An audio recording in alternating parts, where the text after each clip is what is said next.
enough to see how the Chargers recover from one of the biggest playoff chokes in the history of the NFL, 27 nothing against the Jaguars.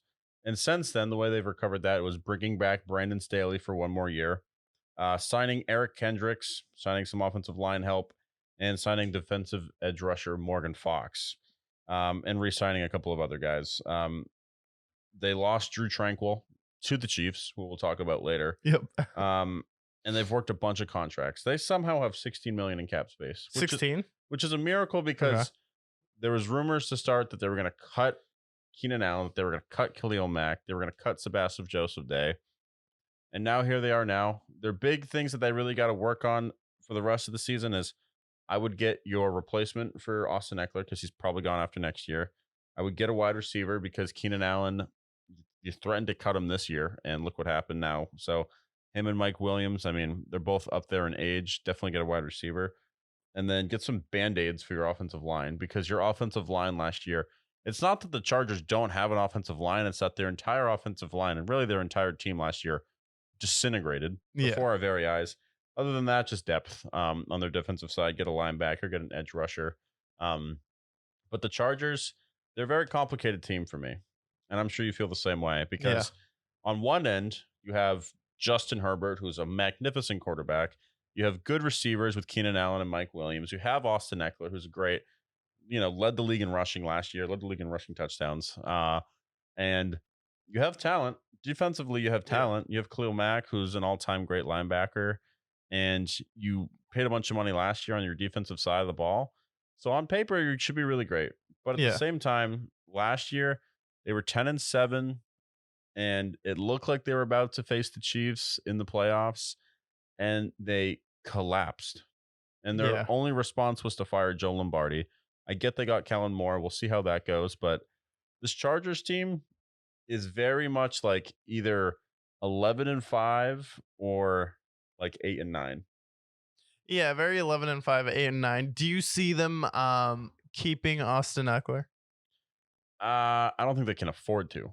It's not that I don't think they want to. I think Eckler wants to be a Charger for life. I think he believes in, being a Bolt. But at the same time, they are paying a lot of money to Khalil Mack. They're going to have to pay Herbert soon. Yeah. And they paid Mike Williams. They've paid a lot of players on that team. So I think they're just stretched too thin. I don't think they can afford to pay him. Yeah, because you want to talk about a huge loss in production. You lose probably right now the best pass catching back in that NFL. You give someone who's been top 5 the past few years in running back production, and the Chargers are a team. They have the highest praised quarterback who's accomplished nothing in the NFL. It's like, sure, do I think Justin Herbert's a really good quarterback? Yeah, but I still have to see you accomplish something. You were up huge 27-0 against the Jaguars, and then you blew that game, albeit on the road, but everyone there was quiet. All you had to do was not snap the ball with 20 seconds left on the play clock, and that shows me something about Justin Herbert's either football IQ or just ability not to win big games, because there is no reason to lose that game to Trevor Lawrence, where Trevor Lawrence simultaneously looks like the worst quarterback at points in that game and the best quarterback. In the first half, definitely one of the worst playoff quarterbacks of all time in Trevor Lawrence with 4 picks.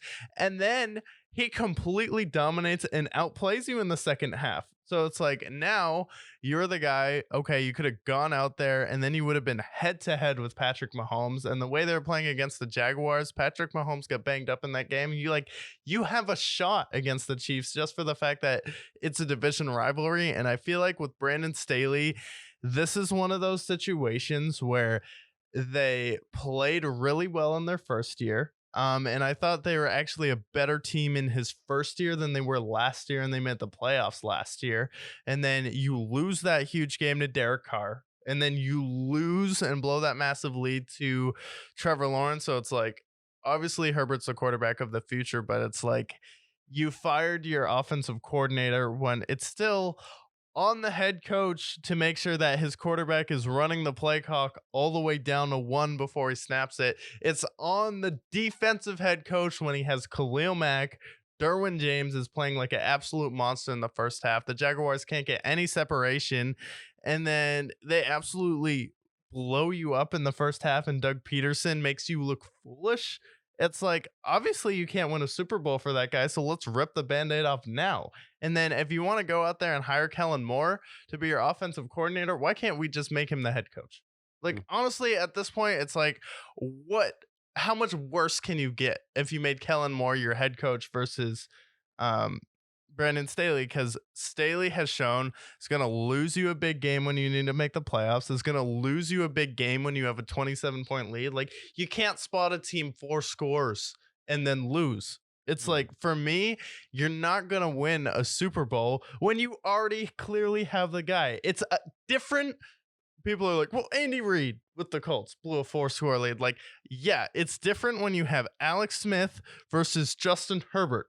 Andy Reid did not blow a 4-score game with Patrick Mahomes.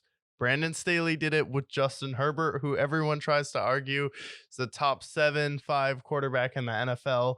It's like, and then Trevor Lawrence leapfrogs him and then goes up to the Kansas City Chiefs home field and then competes with them, and then they're in that game. So it's like, for me, Austin Eckler's going to be a huge loss, and I think this team's going to continue to regress each year because it's like, I don't know, why do I have any faith in a team that blew 4 scores? That's like, okay, maybe this team actually is cursed. It's like, I have no other explanation. No, like, they're cursed. Yeah, They're absolutely cursed. You play, that should have got you fired. You play Mike Williams and your starters for no reason. You start losing the game, and it has no impact on your playoff seeding. Then you bench them in the third quarter, and then you get Mike Williams hurt. Why was Mike Williams playing in that game? If you had him versus in the Jacksonville game versus the Jaguars, you probably win that game. That's grounds enough to fire Brandon Staley. It's like, the story for the Chargers this year, it's like, you're going to get worse this year. You're going to take a step back. Kellen Moore is going to make you push the offense a little bit higher, but I do think that's going to come with more turnovers because he's going to want to push the ball downfield. It's not like he helped Dak Prescott limit turnovers. He kind of just opened up the playbook and let it fly.